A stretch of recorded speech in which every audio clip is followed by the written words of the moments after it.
유가증권 빼고요. 다음 장 넘길게요. 776쪽에 거주자 개인이 특수관계에 있는 개인에게 저가 양도했어요. 시가 140억짜리를 100억 받고 팔아먹었어요. 특수관계 있으니까 양도가가 양도 실가는 100억이지만 시가로 과세하니까 얼마가 돼요? 140억이 되겠죠. 그럼 상대편 매수자는 저가 양수했어요. 40억만큼 저가 양수했어요. 그러면 이득이 40억이죠. 특수관계 있으니까 시가의 30%가 얼마예요? 30억이에요. 3억 중에 낮은 금액이 얼마예요? 3억이에요. 그러면 그 수증받은 이 이득 40억 중에 3억을 뺀 37억에 대해서 양수자한테 증여세를 부과해버려요. 그럼 나중에 팔 때는 취득가액은, 취득시가는 얼마예요? 100억이에요. 하지만 취득할 때 증여세를 부담한 사실이 있잖아요. 그래서 37억을 더해서 얼마가 돼요? 137억이 취득시가가 됩니다. 시행령 163조 10항에 있어요. 자, 다음에 777쪽에 사례 3번. 특수관계가 없는 법인에게 저가 양도한 겁니다. 시가 140억짜리를 특수관계가 없는 법인한테 100억에 팔아먹었어요. 자, 그러면 이 사람은 그냥 결론적으로 말하면 사기당한 거예요. 그죠? 그러면 특수관계가 없으니까 양도시가는 얼마가 돼요? 그냥 100억이 되는 거예요. 예. 어쩔 수 없는 거죠. 부당이상 부인을 못해요. 상대편 법인 입장에서 40억만큼 소득을 본 것은 맞죠. 그러나 법인세가 부과가 되니까 증여세 부과 문제는 안 생겨요. 다만 이게 비영리법일 때 예외입니다. 비영리일 때는 곧바로 증여세 부담해야 돼요. 자, 넘길게요. 그다음에 778쪽에 사례 4번, 779쪽에 음행 표시된 걸 보죠. 개인이 특수관계 없는 법인에게 저가 양도했어요. 특수관계 없다고 그랬으니까 소득세 101조 1항의 부당해선 부인은 안 할 겁니다. 하지만 상대편이 개인이 했어요. 개인이 얼마만큼 이득 봤어요? 40억만큼 이익 본 건 맞아요. 상징세법 35조에 특수관계 있건 없건 간에 얻은 이익에 증여세를 부과하겠다. 이 거래가 비정상적인 거래 금액이에요. 그러면 일단 시가 대비 30% 이상의 갭이 반드시 나야 돼요. and 비정상적인 거래가 돼요. 그러면 무조건 얼마를 빼줘요? 3억을 빼줘요. 그렇다고 한다면 37억에 대해서 양도소득세에 관련된 취득가를 37억으로, 증여세를 부과해버린다는 얘기죠. 그러면 나중에 이 사람이 양도할 때 취득가는 얼마가 돼요? 취득시가는 137억이 된다는 얘기입니다. 자, 넘길게요. 쭉 넘어가고요. 저기 782쪽에 맨 밑에요. 개인이 특수관계가 있는 법인에게 부동산을 고가 양도했어요. 자, 저도 고수예요. 저도 고수이기 때문에 부당해상 부인 안 할 겁니다. 그죠? 저가 양도 고가 양수가 아니니까. 하지만 상징세법에서 시가 100억짜리를 140억을 받고 팔아먹었어요. 그 법인이 특수관계가 있어요. 그럼 법인세법상의 부당해상 부인에 걸려요. 왜?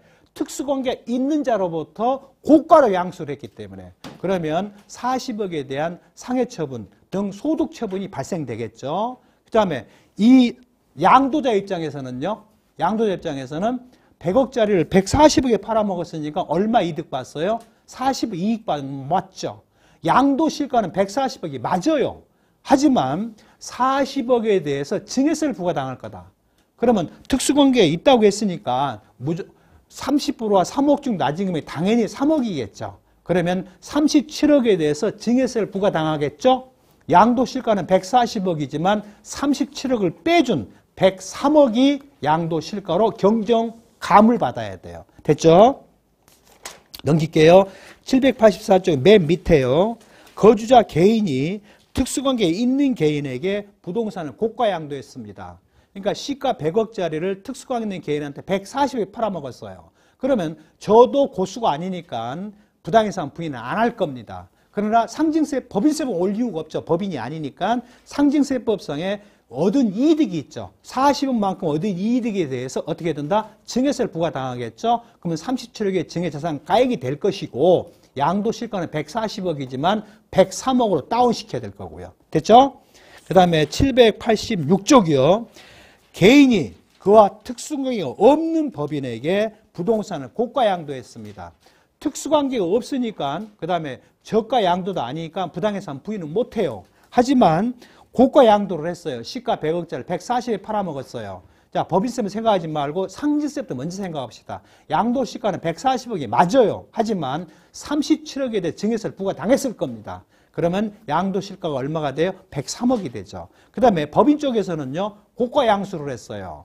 그러니까 40억만큼 돈을 더 준 거죠. 매매를 가장해서 법인의 돈이 밖으로 빠져나간 거죠. 그러면 귀속자가 주주라고 한다면 배당 처분이 될 거고, 귀속자가 대표이사 임원의 관계라고 한다면 상위 처분이 될 거고, 그 다음에 기타 사유외출 등속이 되겠죠. 그러면 나중에 그 사람이 나중에 문제가 될 때는 항상 두 개가 항상 믹싱되기 때문에 항상 조심하시라는 얘기예요. 항상 두 개가 같이 간다는 얘기예요. 이런 일을 당했다. 상대편이 법인이더라. 그러면 그 법인 기장 담당하는 사무실, 회계사무실 또는 그 회계 담당 경리팀에다가 반드시 말을 해줘야 돼요. 자, 그래서 788쪽에 보시죠. 개인이 특수관계 없는 개인에게 부동산을 고가 양도했어요. 그러면 부당해서는 부인은 안 하죠. 하지만 얻은 이득에 대해서는 증여세를 부과 당하겠죠. 설명은 필요 없겠죠. 789쪽에 이 표를 쭉 만들어 놨어요. 지금까지 나온 8가지 유형을 쭉 이렇게 표로 만들어 놓은 거예요. 이것만 보면 무슨 말인지 몰라요. 그죠? 앞에를 읽어보고 법인세법 52조, 법인소득세법 101조 2항, 상징세법 35조 3개를 머릿속에 들어있다고 한다면 굉장히 쉽습니다. 근데 예전에 강의를 해보면요, 재개발, 재건축, 완성주택, 조합원인증권, 양도차익 오전 내내 강의했어요. 쉽게 말하면 하루 종일 강의했어요. 근데 맨 마지막에 하나도 모르겠네.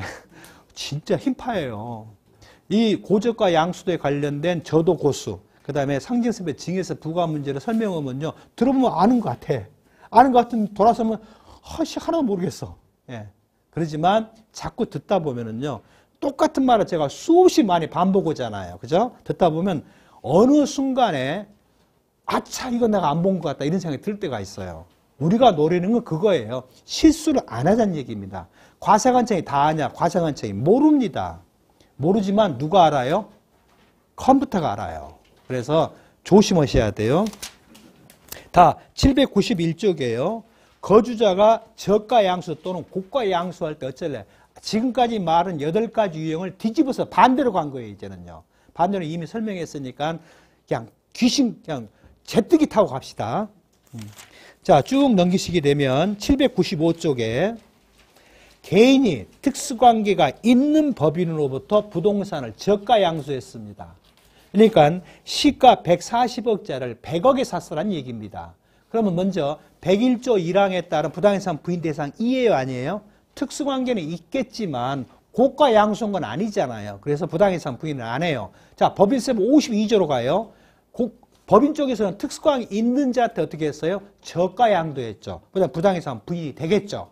and 마지막에 이 저가 양수한 개인이 특수관계 있건 없건 간에 이득을 본 것은 맞잖아요. 그렇죠? 그러니까 40억에 대해서 증여세를 부과당할 것이다. 특수관계 있다고 했으니까 얼마를 빼줘요? 3억은 빼주겠죠. 무조건 3억 아니에요. 시가의 30%가 3억 중 낮은 금액이에요. 그러면 그 차이액에 대해서는 증여세를 부과당하겠죠. 나중에 팔 때 그 37억을 취득가 100억에 더해서 137억이 취득 실가가 되겠죠. 다음에요. 796쪽에 개인이 특수관계에 있는 개인으로부터 부동산을 저가 양수했어요. 그러면 소득세법상의 부당해상 부인을 안 하겠죠. 양수자 입장에서는. 그러나 양도자 입장에서 부당해상 부인을 하겠죠. 특수관계에 있는 자인데 고가 양도했으니까요. 그건 이미 알아봤으니까 놔두고 저가 양수했으니까 40억만큼 이득 본 것은 맞죠. 이게 37억이 더 증여해서 부과당하고 나중에 팔 때 137억이 취득 실가를 구성하겠죠. 넘기겠습니다. 798조 개인이 특수관계가 없는 법인으로부터 저가 양수했어요. 법인세법 52조에 따른 특수관계가 없으니까 저가 양도에 따른 문제는 발생은 되지만 부당해상 부인 안 할 수는 있겠죠. 하지만 특수관계가 없으니까 저가 양수에 대해서 특수관계 있다 하더라도 저가 양수에 대한 부당해상 부인을 안 하죠. 하지만 40억 이득 본 분명히 맞거든요. 그러면 37억의 증여세 부과 당하겠죠. 예. 특수관계 없다고 해서 무조건 3억 빼주고 특수관계 없을 때는 반드시 두 가지 조건이 동시 충족해야 돼요. 뭐죠? 비정상적인 거래일 것 and 시가와 대가의 차이 금액이 반드시 30% 이상 갭이 나야 돼요. 그러면 무조건 3억 빼줄게 이란 얘기예요. 799쪽에 중간에 박스요. 개인이 특수관계가 없는 개인으로부터 저가양수했어요. 부당해산 부인 안 하겠죠? 법인세법은 끌려올 일이 없죠? 하지만 저가양수한 건 맞잖아요. 그러면 37억에 대해서 증여세를 부과당하겠죠? 특수관계가 없다고 했으니까 비정상적 거래가 입증을 해야 돼요. 그리고 30% 이상 갭이 났기 때문에 무조건 3억을 빼주겠죠? 넘기겠습니다. 801쪽에 800조 맨 밑에네요. 개인이 특수관계 있는 법인으로 부동산을 저가양수했어요. 자, 저가양수니까 소득세법상의 부당해산 부인은 안 합니다. 하나 법인세법 52조에 특수관계 있는 자한테 저가양도를 했으니까 부당해산 부인을 적용을 받겠죠. 그 다음에 소득처벌이 이루어지겠죠. 저가양수한 사람은 40의 이익봉급성 마시니까 37억에 대해 증여세를 부과당하겠죠. 나중에 팔 때 취득가는 시가는 100억이지만 37억을 증여세를 부과받았기 때문에 137억이 취득 실가가 됩니다. 넘길게요. 802조 개인이 특수관계 있는 개인으로 부동산을 고가양수를 했습니다. 시가 100억짜리를 140억에 샀어요. 특수관계 있대고 했어요. 그러면 저도 고수에 걸렸죠. 그러면 시가 100억짜리를 140억에 샀으니까 니는 부당해산 부인이다. 따라서 당신은 양도할 때, 이 부동산을 양도할 때 취득시가는 140억이지만 세법상으로 얼마로 가져가 버리겠다? 100억으로 가져가 버리겠다는 얘기죠. 그럼 상대편 입장에서는 40억만 이익봉급은 맞잖아요. 그러면 37억에 더 증여세를 부과당하겠죠. 상대편은 양도자는 140억이 양도 실가지만 경정 감을 받아야겠죠. 얼마로? 103억으로요. 됐죠? 자, 803쪽 개인이 특수관계가 없는 법인으로 또 부동산을 고가양수했어요. 자, 특수관계가 없는 법인한테 고가양수했다. 이건 사기당한 거예요? 아니 바보예요. 예. 3대 현인들이에요. 예. 그러면 특수관계가 없다고 했으니까 고가 양수에 대해서 부당해산 부인 할 수 있어요? 못해요? 못해요. 그럼 나중에 이걸 팔면은 양도가는 얼마예요? 취득 실가는 얼마예요? 140억이에요. 그죠? 그 다음에 법인 쪽에서는 고가 양수했으니까 법인 사업소득금이 커졌잖아요. 그죠? 이게 그건 의미가 없죠? 넘기겠습니다. 804쪽에 16번째 박스 개인이 특수관계가 없는 개인의 부동산을 고가 양수했어요. 특수관계가 없다고 했으니까 101조 1항에 부당해산 부인은 못합니다. 하지만 상세 35조에 따라서 특수관계가 없는 자로부터 이익 받은 것은 맞아요. 비정상적인 거래예요. 그 다음에 30% 이상 갭이 났어요. 그러면 그 고가 양수에 따른 상대편 양도자는 37억에 대해서 증여세를 부과당하겠죠. 이 사람이 특수관계가 없으니까 나중에 팔 때 양도 취득실가가 140억이에요? 103억이에요? 140억이에요. 특수관계가 없으니까 부당해산 부인을 못할 거니까요. 재밌습니까? 재미없습니까? 너무 빠릅니까? 어쩔 수 없어요. 자, 쭉 넘어갑시다. 817조. 누누이 설명을 드렸기 때문에 이것은 앞전에는 부당해산 부인, 소위 말하는 101조 2항을 설명을 안 했어요. 근데 101조 2항의 부당해산 부인은 첫 번째, 증여받을 때와 양도할 때 특수관계가 성립 존속이 돼 있어라. 두 번째, 혹여라도 이율과 대상일 경우는 부당해산 부인을 하지 말아라. 세 번째, 조세의 목적이 있을 때만 부당해산 부인을 해라. 하더라도 B가 C한테 판 양도 소득 금액이 A한테 귀속된 사실이 없다라고 입증이 된다고 한다면 부당해산 부인을 안 한다. 그 다음에 부당해산 부인 규정과 이율과 과세는 서로 상관관계에 있다. 이게 왔다 갔다 할 수 있기 때문에 매우 조심해라. 가장 많이 만날 수 있는 게요. 1세대주의 비과세권 충족한 주택을 부담부 증여할 때 동일 세대원한테 부담부 증여할 수도 있고요. 별도 세대원한테 부담부 증여할 수도 있어요. 자, 먼저 동일 세대원한테 아버지가 아들한테 증여한다고 합시다. 부담 부분이 양도세 과세해요? 안 해요? 안 합니다. 별도세 당연히 안 하겠죠. 다만 평가액이 12억을 초과했다고 한다면 그 채무 상당분에 대한 양도 차익 중 12억 초과 상호 양도 차익 과세를 해야겠죠. 예. 수증자가 증여받아 판다고 한다면 이율과세 규정을 적용할 때라고 한다면 당연히 아버지가 취득한 때부터 보유수를 계산한다. 그러나 거주기간에 문제가 생기면 과세 대상이 될 수도 있다. 만 잘 기억하시면 되는데 만약에 집이 두 채가 있었어요. 어느 걸 팔아도 과세예요. 이것을 A주택과 B주택이 있는데 A주택을 동일 세대원한테 부담부 증여했어요. 그러면요. 중과당합니다. 예. 근데 별도 세대나 증여하면요, 그것도 과세당해요. 일시적 2주택일 때는 만약에 A, B가 일시적 2주택 상황이에요. 예. A가 종전이고 B가 신규주택이에요. 동일 세대원한테 A를 부담부 증여했어요. 자, 또는 양도했어요. 그렇다고 한다면 A주택이 비과세 될까요, 안 될까요? 자, 1세대 주택 비과세 규정은 1가구 1주택 말 쓰지 마세요. 1세대라고 말 써야 돼요. 세대는 세무대학 준말이 아니에요.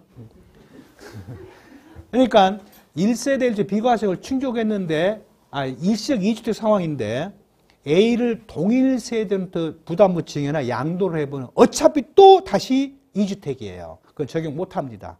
근데 별도 세대한테 증여를 했어요. 또는 별도 세대 양도를 하거나 부담부 증여를 했어요. 그러면 비과세가 됩니다.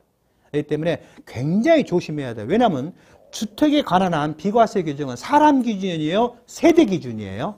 세대 기준이에요. 그러면 세대 용어 정의를 꼭 기억을 하셔야 돼요. 세대 용어의 정의 잠시 이야기하고 합시다. 세대 용어의 정의를 아무것도 아닌 것 같지만 굉장히 중요해요. 88조, 옛날에는 154조 1항에 써놨는데 지금은 88조에다가 용어의 정의를 써놨죠. 한 세대란 거주자가 배우자와 함께 동일한 주소 또는 거소에서 생계를 같이 하는 가족을 한 세대라고 하죠. 그죠?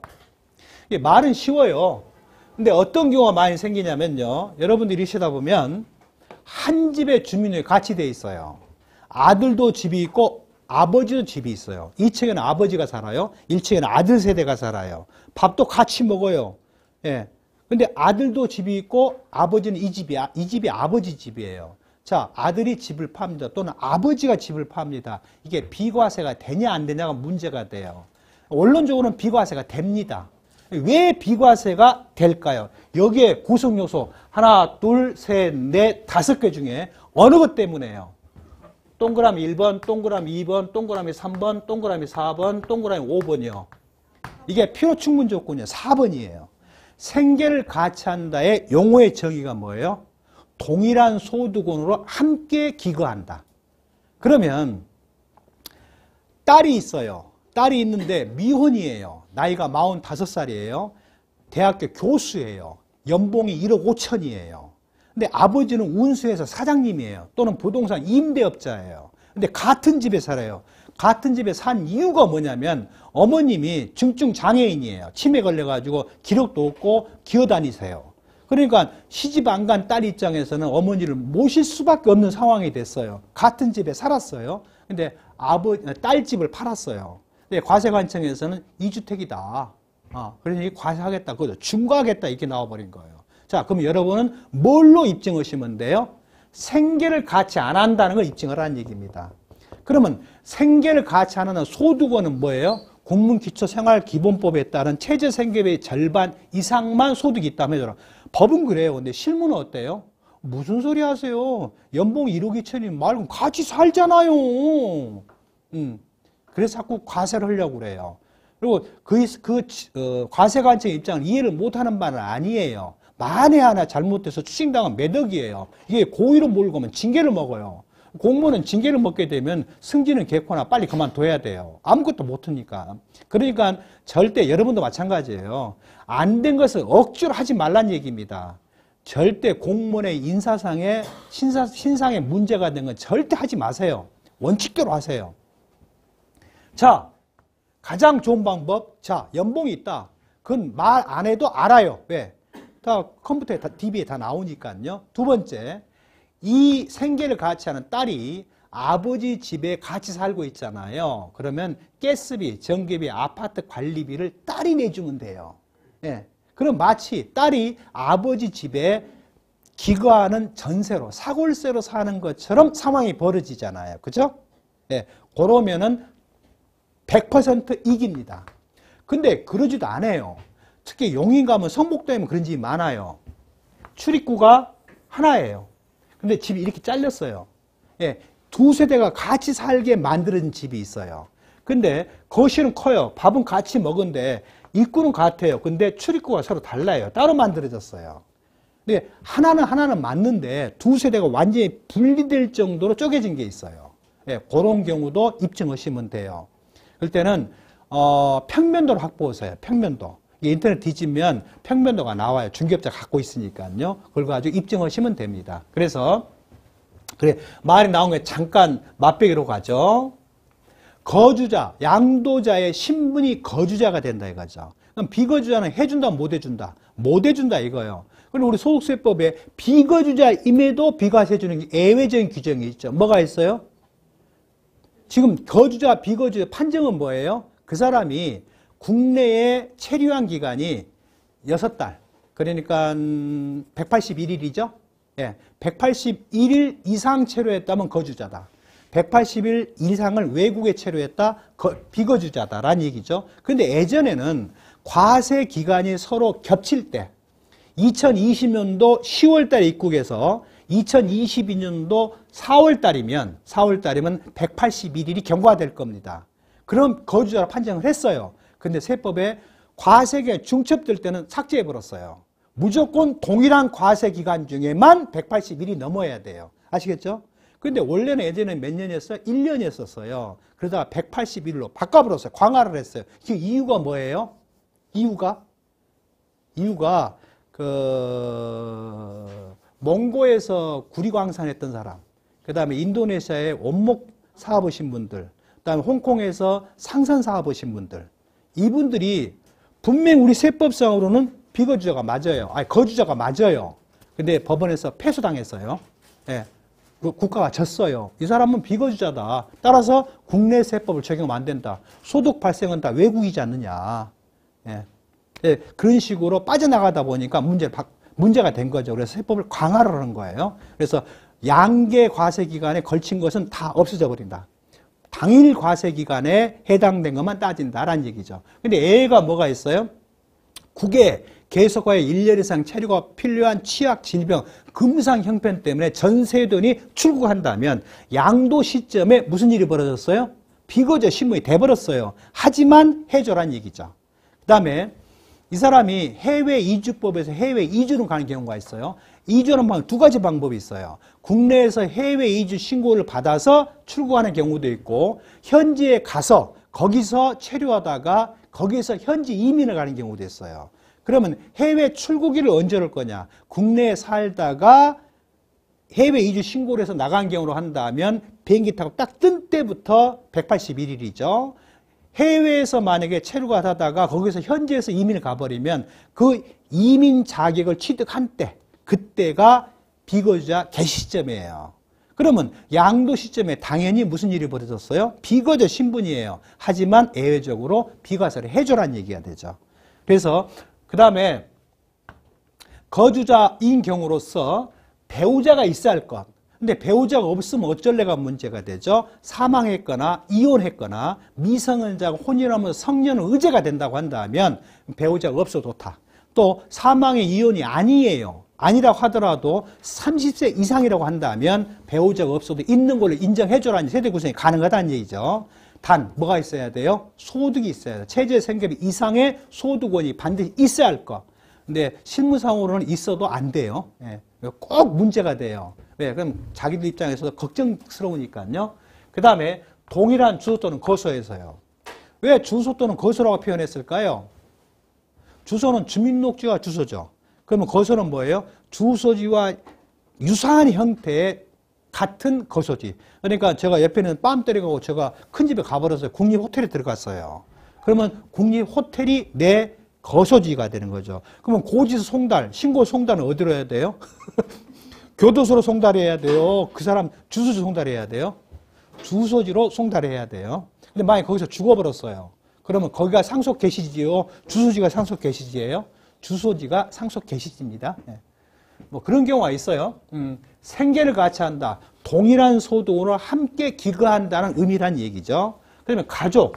가족은 몇 가지가 있어요? 4가지가 있죠. 본인, 직계, 존비속, 그 다음에 배우자, 그 다음에 형제, 자매. 직계 존속 속에는 배우자의 존속 포함. 배우자 존속 포함. 원래 이게 없었었어요. 예. 무슨 일이 벌어졌냐면 이게 대부분 판례 때문에 나온 거예요. 이게 말장난에 걸린 거예요. 사위가 집이 있었어요. 장모님이 집이 있었어요. 근데 집을 팔았어요. 아들이 사위가 팔았어요. 그러니까 세무서에서 과세를 해버린 거예요. 왜? 존속 아니냐. 장모님이 집 한 채 있지 않느냐. 비과세가 맞다. 과세가 맞다라고 해버린 거예요. 대법까지 갔어요. 세법 어디에도 직계 존비속이라고 했지 장모님, 장인어른, 시아버지, 시어머니를 존속이라는 표현은 없다. 여기서 존속이라면 피가 섞여야 된다. 안 섞였지 않느냐. 그러면 사위와 장인, 장모는 직계 존비속에 성립이 돼야 안 돼요? 민법상?